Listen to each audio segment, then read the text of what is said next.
Hi, and welcome back to the Acting Llamas collab channel. If you're new here, don't forget to subscribe down below after you watch this video, and make sure to like it up. It makes my heart very happy. So yeah, let's just get on with the video.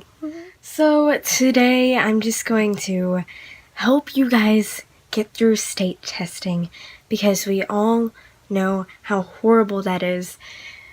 We all have to endure that and get through it at some point in our lives. So these tips and tricks can just help you get through it. You know, there are only two things you can do once you get done with the test, and that is read or rest.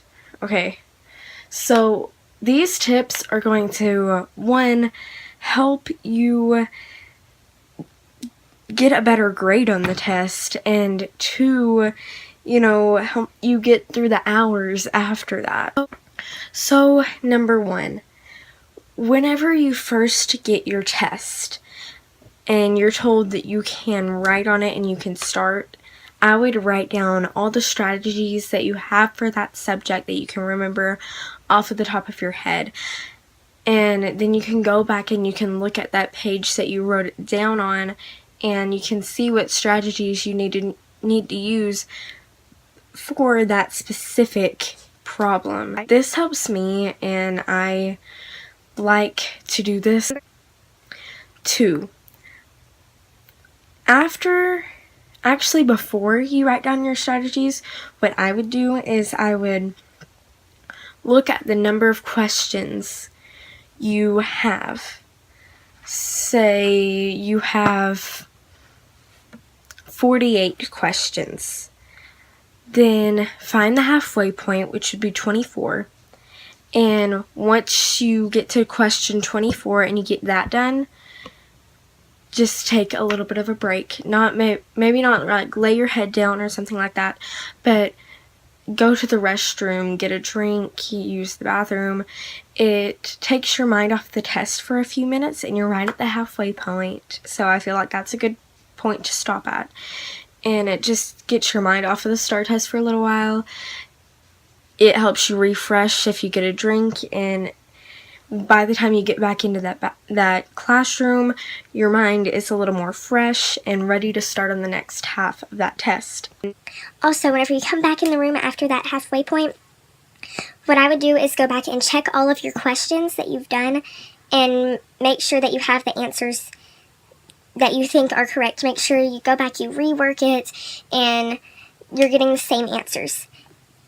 And I would not bubble in the answers until you've gone back and checked, because once you bubble it in, it's really hard to, erase it, and this is your STAR test. So you really want to make sure that you ace this. And it's called STAR here in Texas, so that's what I'm saying. It's called something else wherever you live.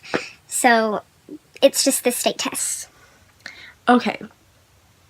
So those are basically all the strategies to ace the test.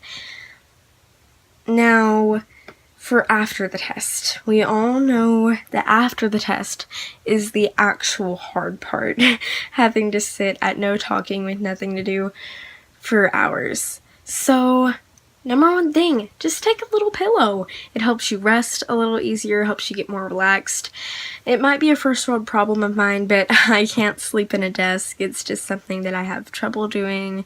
Plus, they keep the lights on, it's just very uncomfortable for me. So I can't sleep.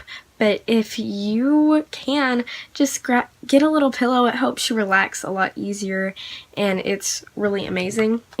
2, all you can do is read or rest.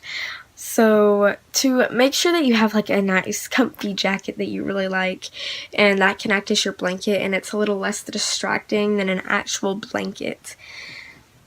Also, if you don't have any books at home that you like, go to Books A Million or 42nd and Charles, and you can look in the clearance section, and they can have a book that sounds interesting to you that you can get for under $5.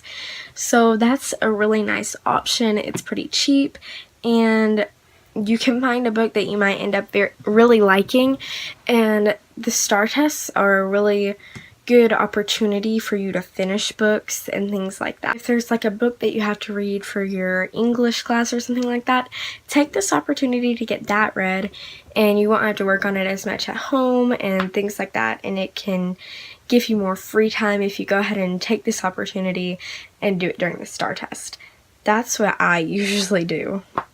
Again, I'm saying STAR test, it's just the state assessment. I'm sorry. That's just what it is here in Texas. So yeah, if you guys enjoyed these tips and pointers, most of you guys probably know about the reading and resting part, but you know, these are just some strategies that I really like to use.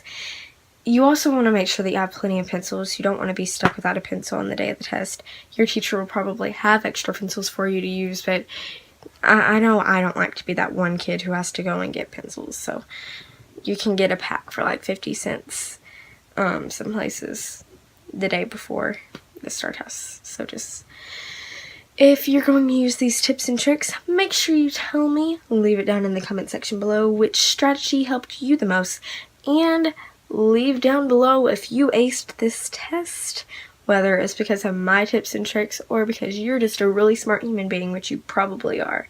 I'll see you guys next time. Bye.